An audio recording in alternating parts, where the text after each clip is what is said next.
Tiny Tots TV. Long ago in ancient Greece there lived a very clever man named Daedalus. He was a great inventor and a skillful engineer and architect. Daedalus planned magnificent buildings that even had running water in the bathrooms. He was very proud of his skill. Daedalus left Athens, the city of his birth, and went to the island of Crete in the blue Aegean Sea. He took with him his young son, Icarus. King Minos of Crete commanded Daedalus to build a labyrinth, or maze, to imprison a fearful monster called the Minotaur. The Minotaur is a monster that is half man and half bull. Daedalus built the huge labyrinth underneath the king's stone palace. The labyrinth had so many false turns and dead ends that no one who entered it could ever find a way out. When the labyrinth was finished, the angry Minotaur was sealed inside it. When the Minotaur roared, the palace shook. The king was satisfied that the monster was safely locked away. Daedalus had been on Crete for a long time. He wanted to return home. So he went to King Minos and said, "Great king, with your permission, I shall take my leave. My work is done, and I wish to return to Athens with my son." "You will do no such thing," said King Minos. "You know the secret of the labyrinth. How do I know you won't tell somebody how to find the way through the twisting passageways?" "I pledge that I will do no such thing," protested Daedalus. But the king ordered his guards to seize Daedalus and Icarus. The father and son were locked in a tall tower at the very edge of the palace grounds. Despite all of the good Daedalus had done for the king, Daedalus and Icarus were kept under close guard in the prison tower. It would have done them no good to escape the tower, because King Minos also ruled the surrounding seas. The king's soldiers inspected every ship that left the shores of Crete. And if they were caught escaping, they would be sent to the labyrinth. "Father, are we going to be locked in this tower forever?" asked Icarus. "I am a great inventor, Icarus," replied Daedalus. "This certainly is a difficult problem, but I shall think of a solution." After days of being locked in the tower, Daedalus and Icarus needed fresh air. Daedalus climbed the stairway and led Icarus to the rooftop of the tower. Its great height made Daedalus fearful for Icarus' safety. From the rooftop, Daedalus and Icarus watched the gulls and eagles soaring and gliding through the air.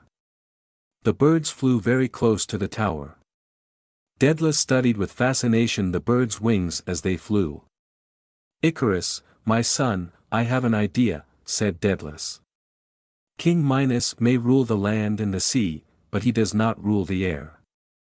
"What do you mean?" asked Icarus.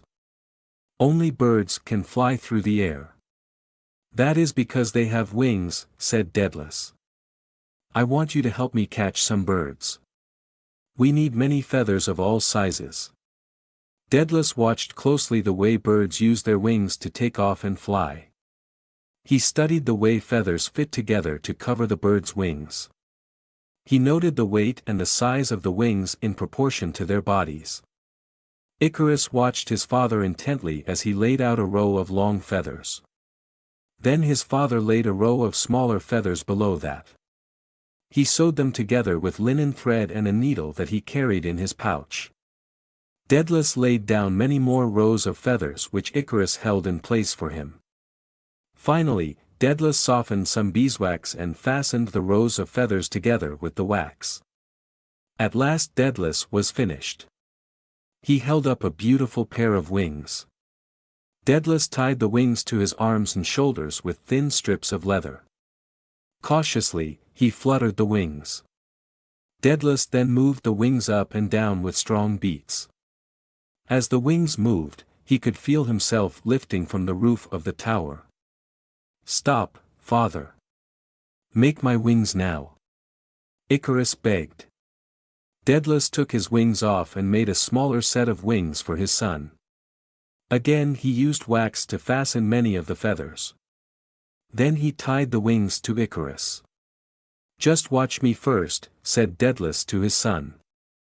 "I'll try out the wings. If they work well, we'll both practice flying together." Daedalus spread his wings, flapped them once, and caught the wind. Out he soared from the tower, lifting and falling on the air currents like a bird. Icarus thought his father looked like a god as he flew through the air. The boy couldn't wait any longer to fly himself. Icarus stood on tiptoe at the edge of the tower, flapped his wings, and took off. He swooped and soared, like his father. As he flew, he shouted for joy. "I'm a bird. I'm a god," he cried. "Icarus! Go back," shouted Daedalus. "Go back to the tower." Daedalus landed on the rooftop and called again to Icarus, "Come back." The boy circled around the tower twice and did a somersault in the air, before he came back to where his father stood. "Son, we have much to learn about flying." "And you have much to learn about obeying your father," said Daedalus. "We will have to practice to become strong and skillful enough to fly all the way across the Aegean," Daedalus explained. Daedalus and Icarus practiced flying every day. Their muscles became strong. When Daedalus judged that he and Icarus were ready to make the long trip over the sea, he sat Icarus down. "Son, it is important that you heed my words. If you fly too low, too close to the waves," Daedalus explained, "your feathers will get wet. Then, your wings will be too heavy to fly. And if you fly too high," Daedalus went on, "the heat of the sun will melt the wax that holds your wings together." "I understand, father," said Icarus, but he was barely listening. No sooner had his father finished telling Icarus not to fly too low or too high, than the boy ran to the very edge of the rooftop and leapt off. He flapped his outspread wings and headed for the sea with Daedalus close behind him. When the two reached the blue Aegean, Daedalus shouted a reminder to his son. The father and son rode the rising currents of air like birds. They made long, slow turns, first one way and then the other in the brilliant blue sky. After flying contentedly side by side, Daedalus took the lead. Icarus did a somersault in the air, then caught up to his father. Daedalus gestured for Icarus to stay at a safe middle level. Icarus, however, wanted to fly higher, up to where the gods lived. While Daedalus flew on in front, unaware, Icarus beat his wings hard and rose up and up. The warmth of the sun felt good on his back, and Icarus rose still higher. The same warm sun melted the wax on Icarus' wings. First only a few feathers and then many slipped off of the wings as the wax turned to liquid. Suddenly, Icarus dropped straight down into the cold sea. When Daedalus looked back, he could no longer see his son. Alarmed, Daedalus flew about in circles looking for the boy. At last, Daedalus flew close enough to the water to see the feathers floating on the sea. He knew then that his son had drowned. Daedalus wept as he flew alone. If only his son had listened to him, then they would be flying to freedom together.